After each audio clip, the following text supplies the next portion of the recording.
On June 14, 2024, a woman made an appearance in the Red Room of the city of Malacca, Malaysia. Dressed in traditional Nyonya attire, she stood on the second floor, smiling and waving to the enthusiastic crowd below. Some shouted her name, while others snapped photos. This was no ordinary event, it was the fan meetup of a famous celebrity. She wasn't just any star in Malaysia, though. This woman was none other than the renowned Chinese actress, Fan Bingbing. Her appearance in Malacca was in honor of her appointment by the Malaysian government as the Goodwill Ambassador for the country's 2024 tourism year. But why would a massive star from China be representing a foreign country in this way? Fan Bingbing had been a force in China's entertainment industry for over 17 years, rising to great heights. By 2016, she was ranked as the fifth highest paid actress in the world, earning a whopping $17 million per year, more than Julia Roberts. However, things took a drastic turn in 2018 when she was embroiled in a tax scandal involving hidden contracts, leading to a ban on her activities within China. In an instant, she vanished from the spotlight, her career crashing down. But why did this happen? Was it all part of a greater political move targeting the entertainment industry? Could Fan Bingbing ever rebuild her career after this? Let's explore the story. Fan Bingbing was born in 1981 in Qingdao, Shandong, into a regular family. But from a young age, she displayed a fierce independence and drive. Thanks to her parents' connections in the entertainment world, she was able to find her entry into the dazzling world of film and television. At just 16, with a beauty that could rival the moon itself, she caught the eye of famed director Qiu Yin Jiao, landing a role in the popular TV drama My Fair Princess. This marked the beginning of her rise to fame. As her star ascended, another influential figure, Jia Wen, the head of the Bakai Wong Film Company, quickly recognized her potential. He helped her terminate her contract with Qiu Yin Jiao and didn't hesitate to invest substantial resources to transform her into a household name. A romance blossomed between the two, though Fan Bingbing's fame soon led to rumors of other relationships with prominent figures, from martial arts star Hung Kim Bao to the legendary Jackie Chan. She was even rumored to have been involved with Zhu Jian, the head of the Evergrande Group. Yet, it wasn't just her relationships that captured attention. Fan Bingbing's career was on an unstoppable rise. She not only starred in over 120 films but also made her way into international fame. In 2013, she was crowned the highest-paid celebrity in China, earning 110 million yuan and surpassing other A-listers. Her financial empire continued to expand, with her own film company and a growing list of endorsements. By 2017, her annual income had skyrocketed to 240 million yuan. Fan Bingbing's life seemed perfect. She famously declared, "I don't need to marry a rich man. I am rich." This declaration was backed by her impressive portfolio, including multiple luxury homes, a fleet of Mercedes cars, and even a private jet worth 20 million yuan. With total assets exceeding 3 billion yuan, she had become a symbol of wealth and success. However, on May 28, 2018, a bombshell hit. Former CCTV host Kui Weiyuan posted a series of screenshots exposing a series of shady contracts involving Fan Bingbing. These contracts, dubbed yin and yang contracts, revealed a practice where stars and production companies signed two different contracts, one public and one secret, to underreport income and avoid taxes. The public contract filed with tax authorities reported a modest 10 million yuan, but the secret contract, the yin contract, revealed Fan Bingbing had actually earned 50 million yuan. This discovery sent shockwaves through the entertainment industry. Fan Bingbing vehemently denied the allegations, insisting she had never received the 50 million yuan. But the public and tax authorities were unconvinced. Within 5 days of the revelation, the Chinese tax authorities announced they would launch a full investigation. After months of scrutiny, Fan Bingbing and her company were ordered to pay 255 million yuan in back taxes, along with penalties totaling over 900 million yuan. This scandal devastated her career. Her films were pulled from release, and any TV shows she was involved in were cancelled. She became a pariah in the industry. As the media lambasted her, questions emerged about the true nature of these yin and yang contracts. Why was Fan Bingbing singled out when other celebrities, who were rumored to have engaged in similar practices, seemed untouched?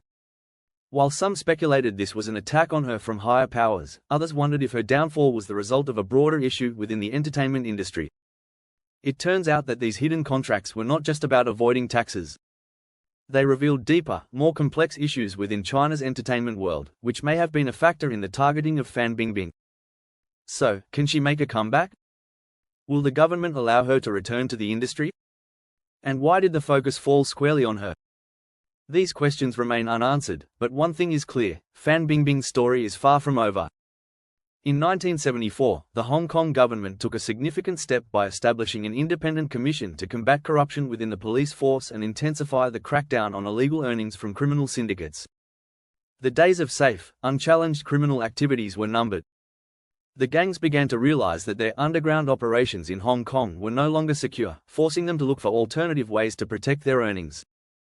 The first major concern for the gangs was how to launder the money they had accumulated through illegal activities.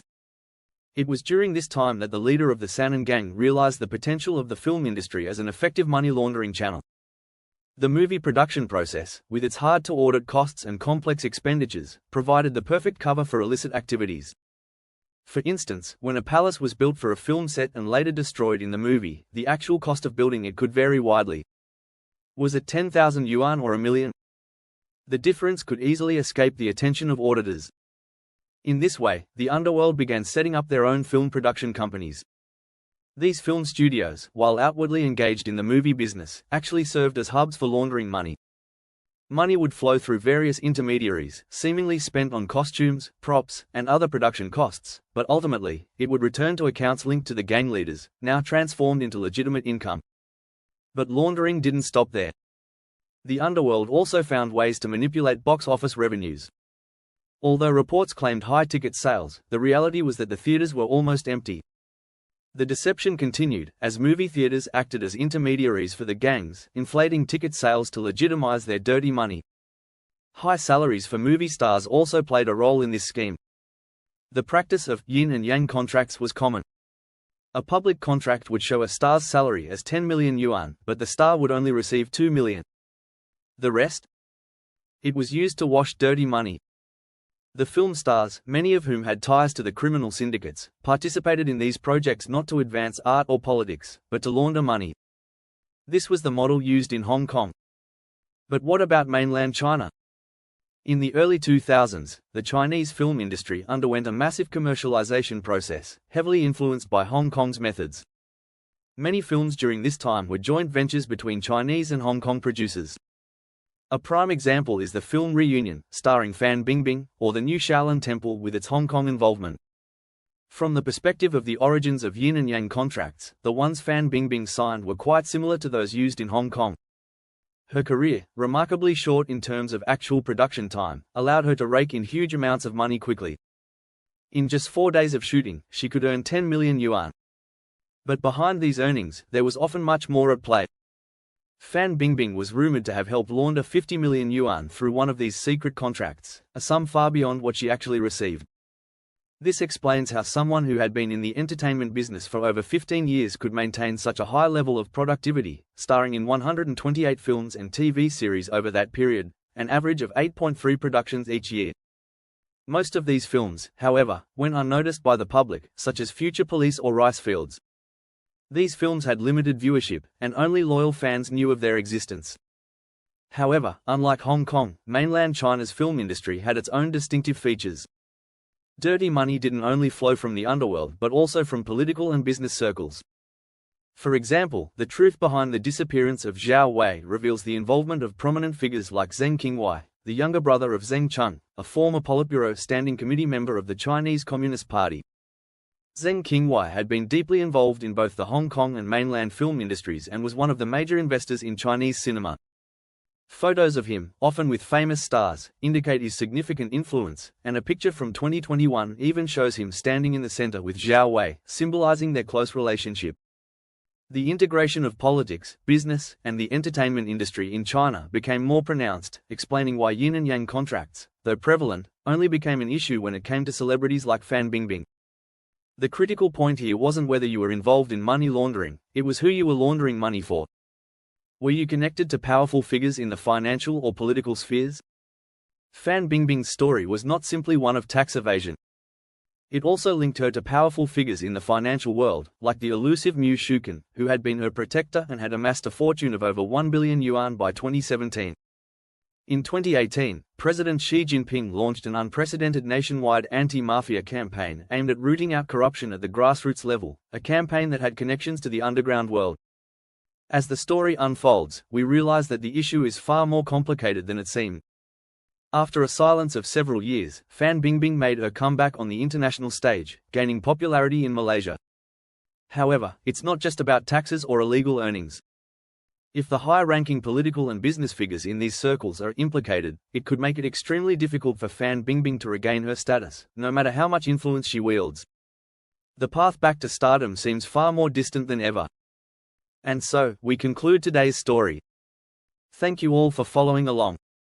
If you found this topic interesting, please subscribe and stay tuned for more updates.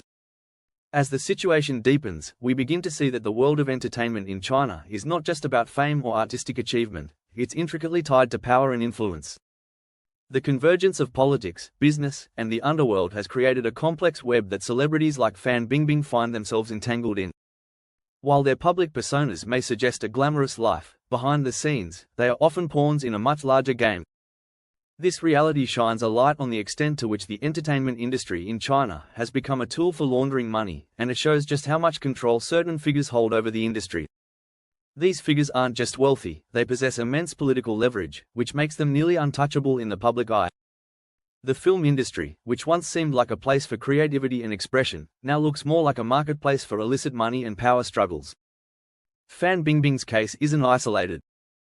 Over the years, other celebrities have been implicated in similar scandals, but the consequences they face are often linked to their political connections. The question isn't whether someone is guilty of wrongdoing, it's about how deeply their influence reaches and which powerful entities they're associated with. Those at the top are rarely held accountable. Instead, it's the celebrities, like Fan Bingbing, who bear the brunt of the consequences, often alone and exposed to public scrutiny. The cultural landscape in China has shifted, with many viewing the entertainment industry through a cynical lens. People now ask, how much of what we see on the big screen is genuine, and how much is manufactured to serve the interests of the powerful elite? The lines between fiction and reality have blurred, making it harder to trust the image of celebrity and success that is so carefully crafted. Yet, despite the challenges, Fan Bingbing continues to push forward. She may be on the verge of rebuilding her career, but the scars from her past will follow her. Whether she can truly escape the shadows of those who control the money and the power in the entertainment world is still uncertain. The fight for redemption is long, and the road ahead remains steep. At the end of the day, it's clear that the film industry, both in Hong Kong and mainland China, serves as much more than a platform for creative expression. It's a battleground for money, power, and influence. The stakes are high, and the players are ruthless. As audiences, we may never fully understand the complexities behind the scenes, but one thing is certain, the entertainment world is not as innocent as it may seem. As we wrap up this chapter, we're reminded that in the world of politics and business, things are rarely what they appear. What seems like a simple movie contract can often be the gateway to something much more sinister, much more powerful. The story of Fan Bingbing is just one piece of this larger puzzle, a puzzle that continues to unfold as we watch the industry shift and evolve in the years to come. So, as the lights dim and the credits roll, we are left with one thought: what is the true cost of fame, and who is really profiting behind the scenes? The deeper you dig into this tangled web, the more you realize that the entertainment industry is merely a microcosm of a much larger, more complex system. The same dynamics that shape the film world, money laundering, power plays, and the intricate dance between politics and business, are happening behind closed doors in other sectors, too. The line between legal and illegal, ethical and unethical, has blurred to the point of non-existence for those at the top. Take a step back and think about the unseen forces driving these narratives. The people who have the power to shape the careers of celebrities, influence the direction of industries, and dictate the flow of money are rarely in the public eye. Instead, they remain behind the curtain, manipulating events to suit their agendas. These power brokers know that media and entertainment serve as tools to shape public perception. They use stars like Fan Bingbing to create narratives that fit their needs, whether that means laundering money or distracting the masses from more important issues. For the public, these high-profile scandals become just another form of entertainment, another story to follow until the next one comes along. But it's not just about power in the traditional sense. It's also about control over culture, society, and the economy. The individuals who wield influence in the film industry are often the same ones pulling strings in politics and business. The boundaries between these realms are porous, and when the public focuses on one area, such as a celebrity scandal, it can serve as a diversion from the larger, more systematic issues taking place behind the scenes. In many ways, the story of Fan Bingbing and her entanglement in these shadowy practices serves as a stark reminder of the darker side of fame. While she may be seen as a victim of circumstance, she is also a symbol of the ways in which individuals in power manipulate the system for their own gain. She's not the only one. There are countless others, both in China and around the world, whose careers and lives are shaped by forces beyond their control. And yet, despite all the darkness, there is still a sense of hope. For every person caught in the system, there are those who are determined to break free from it. The entertainment industry, though deeply flawed, remains a powerful platform for change. If more people begin to question the underlying forces at play, if they demand transparency and accountability, then perhaps the system can be reformed. But that kind of change doesn't come easy. It requires an awakening, not just among the public, but within the industries themselves. It takes courage to expose the truth, to speak out against those who would use power for their own benefit. And it requires a collective effort, a commitment to seeing through the smoke and mirrors that have been erected over the years. So, the real question we must ask ourselves is, will the truth come to light? Will the power structures that govern our world be held accountable? The entertainment industry may be a reflection of society's darker tendencies, but it also holds the potential to lead the way toward change. The journey ahead is uncertain, but it's a journey worth watching and participating in. Because in the end, the power lies not just in the hands of those who control the narrative, but in the hands of those who demand a different story. Thank you for watching our Phantom Script channel. We appreciate your interest and support. Don't forget to subscribe and turn on notifications so you don't miss out on our latest videos. We hope the content we share will bring you useful and interesting information. Have a nice day and see you in the next videos.